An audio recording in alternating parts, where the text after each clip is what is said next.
it needs to be solved. Like that's the real thing that needs to be looked at is the social problem. And then once we kind of like worked through that, the technology can help implement something. But if you don't have the social problem solved, then you're just going to get the same behavior over again. Yeah, that's really interesting because I come from an art and design background. And so, like, yeah, Anna is saying, artists just want to make art. They really hate business or the marketing side of it because it does take so long. So if you're in a startup, like 50% of funds go to marketing, 50% of funds go to tech, including product and design. Knowing that there's this cliff, like a 3-year payoff, right? Like where you're going to make that first like year of $1 million revenue and then more after that. But for artists, when does that cliff ever happen if someone steals your work or, you know, like ruins your reputation? So going back to your idea of changing the community, how is that possible? Like, how is that that human nature bendable?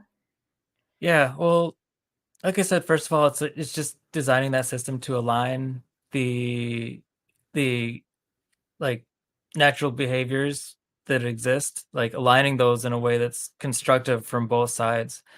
Even in the classic art world of like galleries and so on, artists have a representative because artists shouldn't be the ones that are making the money deals. Like even in those situations, it doesn't feel good for the artist to talk about that. They want to be the cool person who's hanging out and a visionary and doesn't have to worry about those things. So having a representative is essential, even in old systems like that.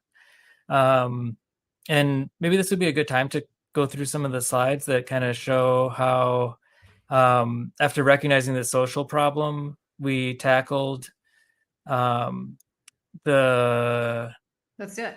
The technology of how this stuff works. So do a share here and little preview of the Huddler product. So this is something that you can take a look at huddler.io.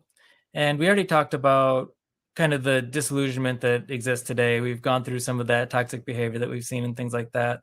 And the solution, the alignment that I'm talking about is really creating a win-win marketplace. And whenever you're designing marketplaces, there needs to be, you know, the buyers and the sellers. There needs to be both sides of the marketplace. So what Huddler does is it aligns the talent, the creators, and the tastemakers, the fans. And the way this works is by combining the creator economy with the gig economy and really looking at that overlap.